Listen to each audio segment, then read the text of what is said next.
بسم اللہ الرحمن الرحیم الحمد للہ رب العالمین والصلاة والسلام علی رسولہ الکریم اما بعد اعوذ باللہ من الشیطان الرجیم بسم اللہ الرحمن الرحیم ان اللہ لا یظلم مثقال ذرہ وان تک حسنة یضاعفها ویؤت من لدنہ اجرا عظیما۔ سورہ نساء کی آیت ہے یہ۔ اللہ تعالیٰ اس آیت کے اندر بہت ساری باتیں ہمیں بتاتے ہیں۔ اس کا ترجمہ یہ ہے کہ اللہ تعالیٰ کسی پر بھی ظلم نہیں کرتا، ذرہ برابر بھی ظلم نہیں کرتا۔ اگر کوئی اچھا کام کرتے ہیں اس کے اندر اللہ تعالیٰ کئی گنا بڑھا کر، کئی درجے بڑھا کر اللہ تعالیٰ اس کو لوٹاتا ہے یا عطا کرتا ہے۔ اس آیت کی روشنی میں آج کا جو موضوع ہے، آج کا جو ٹاپک بنتا ہے ہمارا، اللہ کی پہچان ہم لوگ سن رہے ہیں۔ اس میں اللہ کسی پر بھی ظلم نہیں کرتا۔ اللہ تعالیٰ کسی پر بھی ظلم نہیں کرتا، ذرہ برابر بھی اللہ ظلم نہیں کرنے والا۔ حضرت ابو سعید خدری رضی اللہ تعالیٰ عنہ کی ایک حدیث کو لقمان سلفی، ڈاکٹر لقمان سلفی تفسیر میں بتاتے ہیں کہ اللہ کے نبی صلی اللہ علیہ وسلم نے کہا کہ قیامت کے دن حشر کے میدان میں جہنم میں جانے والے لوگوں کے دلوں میں اگر کسی کے دل کے اندر بھی جو جہنم میں جلتے رہتے، جنت جہنم کا فیصلہ ہو جاتا ہے، تو جہنم میں کچھ لوگ جو باقی رہتے ہیں ایمان والے، تو ان ایمان والوں کو بھی اللہ نکالتا ہے۔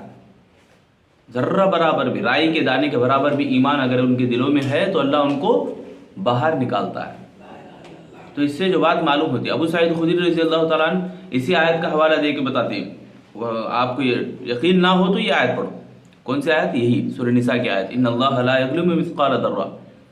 تو اس حدیث سے، اس آیت سے اور اس حدیث سے جو بات ہمارے معلوم ہوتی وہ یہ کہ اللہ تعالیٰ ذرہ برابر بھی ظلم نہیں کرنے والا، بلکہ اللہ تعالیٰ حدیث قدسی میں کہا یا عبادی انی حرمت الظلم علی نفسی، اے میرے بندو میں نے اپنے آپ پر ظلم کو حرام کر دیا ہے۔ اللہ تعالیٰ خود بتا رہے ہیں وَجَعَلْتُهُ بَيْنَكُمْ مُحَرَّمًا فَلَا تَظَالَمُوا، لہذا تمہارے بیچ میں بھی میں نے اس کام کو حرام کر دیا، ایک دوسرے پر ظلم نہ کرو آپس میں۔ یہ اللہ تعالیٰ خود فرماتے ہیں حدیث قدسی کے اندر۔ تو حضرت انس بن مالک رضی اللہ تعالیٰ عنہ کی ایک حدیث ہے صحیح مسلم کے اندر، اللہ تعالیٰ مومنوں کی نیکی کو ضائع نہیں کرتا، اور ان کی نیکی کی بدولت اللہ تعالیٰ ان کو عطا کی شکل میں، یعنی برکت کی شکل میں، رحمت کی شکل میں اللہ تعالیٰ عطا کرتا ہے، یعنی توفیق دیتا ہے، کئی باتوں کی توفیق اللہ دیتا ہے، اور آخرت میں اجر عظیم دیتا ہے۔ نیکی کرنے کا ثواب دنیا کے اندر یہ کہ اللہ عطا کرتا ہے، برکتیں دیتا ہے، سکون دیتا ہے، اطمینان دیتا ہے، اور آخرت میں اللہ تعالیٰ بہت بڑا اجر دینے والا ہے۔ اور اسی طرح کافر کا، یعنی ناشکرہ انسان جو ظلم کرتا ہے، اپنے آپ پر ظلم کرتا ہے، تو ایسے آدمی کے لیے دنیا میں ہی سب کچھ مل جاتا ہے، دنیا میں ہی اس کو اس کا بدلہ اللہ تعالیٰ عطا کرتا ہے۔ اگر کافر نیکیاں کر رہا، اچھے کامہ کر رہا ہے، نیکیاں نہیں اچھے کامہ کر رہا ہے، بھلے کامہ کر رہا ہے، لوگوں کو کھانا کھلانا ہے، ہیلپ کرنا ہے، مدد کرنا ہے، مظلوم کی مدد کرنا ہے، یہ ساری چیزیں جو بھی ہے، کافر یا مشرک کام کر رہا ہے ایسے کام، تو اللہ تعالیٰ اس کا بدلہ دنیا میں دے ڈالتا ہے، آخرت میں کیا بھی نہیں ہے اس کو۔ بات سمجھ میں آ رہی؟ آخرت میں اس کا کوئی حصہ نہیں۔ ایمان والوں کے لیے دیکھو کتنا بڑا حصہ ہے نیکی کرنے کی بدولت۔ اسی طرح ظلم، یہ انسان ظلم کا شکار اس وقت نہیں ہوتا جب اپنے آپ کی اصلاح کرتے رہتا ہے۔ یعنی ایک بات ہے ظلم کا علاج، بہترین علاج کیا؟ اپنے آپ پر ظلم ہے۔ ظلم کی کئی قسمیں ہیں، اپنے آپ پر ظلم، لوگوں پر ظلم، بہت ساری باتیں ہیں۔ تو ان مواقع میں ان لوگوں کے بارے میں اللہ تعریف کرتا ہے کہ وَمَا كَانَ رَبُّكَ لِيُهْلِكَ الْقُرَىٰ بِظُلْمٍ وَأَهْلُهَا مُصْلِحُونَ، اللہ تعالیٰ اس قوم کو کبھی بھی عذاب میں مبتلا نہیں کرتا، ایسی قوم جو اپنے آپ کی اصلاح کرتی رہتی ہے، یعنی ظلم سے بچنے کی کوشش کرتے رہتے ہیں، ظلم سے بچنے کی فکر کرتے رہتے ہیں، تو ایسے لوگوں کو اللہ تعالیٰ کبھی بھی ہلاک اور برباد نہیں کرتا، ان کی قوموں کو، ان کی بستی کو اللہ تعالیٰ برباد نہیں کرتا ہے ظلم کے اس سے۔ اس آیت میں دو باتیں، پہلی بات یہ کہ لقمان سلفی علیہ الرحمہ بتاتے ہیں کہ پہلی بات یہ کہ کافر آپس میں خیال کرتے رہتے، مشرکان، شرک کرنے والے جو بھی ہیں آپس میں اچھا خیال کر رہے ہیں، اور دوسری بات آپس میں ظلم نہیں کرتے، ایسے لوگوں کے اوپر اللہ عذاب نہیں دیتا دنیا میں، ان کے لیے عذاب ہے، دردناک عذاب ہے. یہ ایک معنی بتایا گیا. امام ابن تیمیہ علیہ رحمہ بتاتے ہیں کہ انہوں بھی دو تفسیر کرتے ہیں. پہلی تفسیر یہ کہ کوئی بھی حکومت یا کوئی بھی قوم شرک کے ساتھ باقی رہ سکتی ہے، دنیا میں شرک کے ساتھ باقی رہ سکتی، مگر ظلم کے ساتھ باقی نہیں رہ سکتی. ظلم اگر کوئی قوم کر رہی تو اللہ تعالیٰ اس کے اوپر عذاب ضرور نازل کرتا ہے.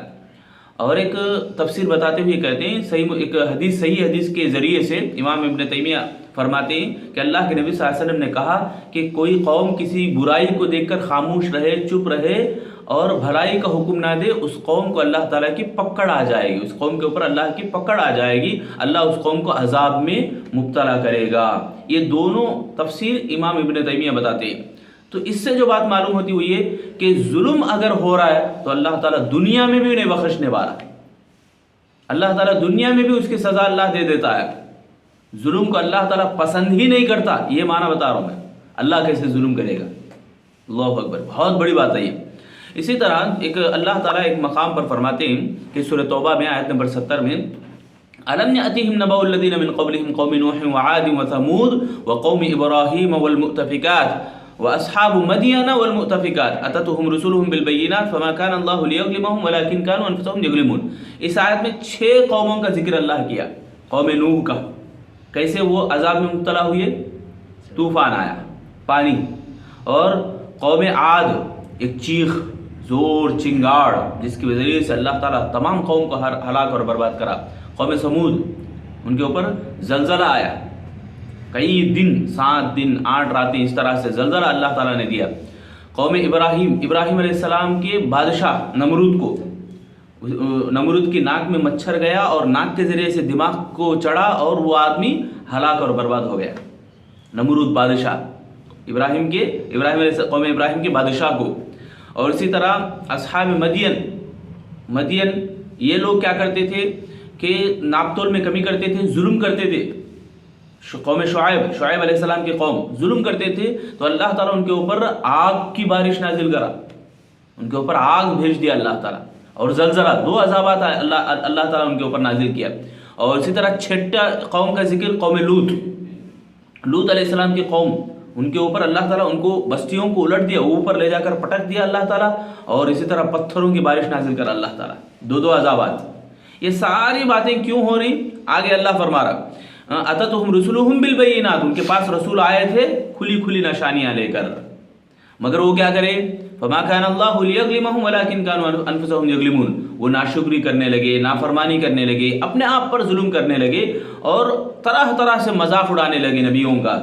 تو اللہ تعالیٰ ان کے ظلم کی بدولت اللہ تعالیٰ ان کو عذاب دیا. تو اس آیت میں بھی جو قوموں کا ذکر ہوا، ان تمام قوموں کو عذاب ملا تو صرف اور صرف ظلم کی وجہ سے. تو ظلم اللہ تعالیٰ کبھی بھی معاف نہیں کرنے والا. حد یہ ہے کہ سبحان اللہ، سورہ نساء کی آیت میں اللہ فرماتے ہیں ما يفعل الله بعذابكم ان شکرتم وآمنتم وكان الله شاکرا علیما. اللہ تعالیٰ کو عذاب اللہ تعالیٰ کیوں کر دے، اللہ تمہارے کو عذاب کیوں دے گا جبکہ تم ایمان لاؤ اور اللہ کا شکر ادا کرو.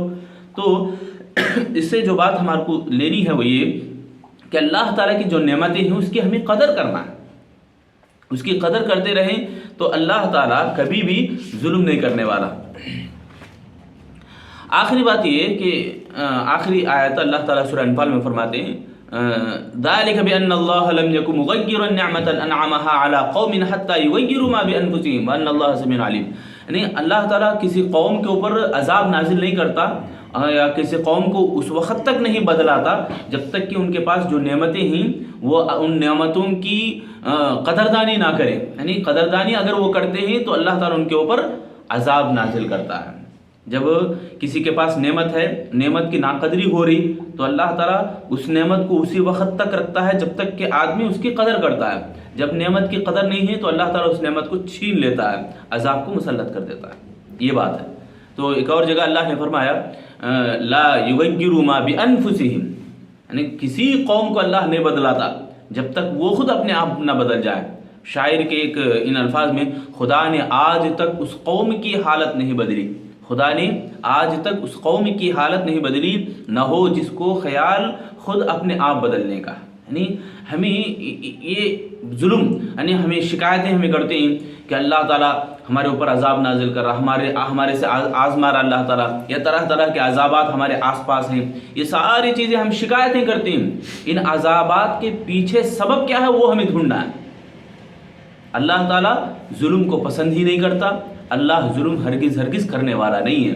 یہ ہمیں زبان سے بولتے نہیں. بہت سارے عذابات ہیں آج کل، بیماریوں کی شکل میں عذاب ہے، جھگڑوں کی شکل میں عذاب ہے، اختلافات کی شکل میں عذاب ہے، آپسی بحث و مباحثے کی شکل میں عذاب ہے. کئی عذابات ہمیں گناتے ہیں. ان تمام عذابات کے پیچھے جو ریزن ہے اس ریزن کو ہمیں ڈھونڈنا ہے، اس ریزن کو ختم کرنے کی ہمیں فکر کرنا ہے، تب اللہ تعالیٰ ہماری قوم کو بھی بدلائے گا. آخر میں اللہ سے دعا کرتا ہوں، اللہ تعالیٰ ہم تمام لوگوں کو قرآن اور حدیث کی باتیں جو بھی سنے ہیں سمجھنے اور عمل کرنے کے اللہ ہم سب کو توفیق عطا فرمائے. آمین.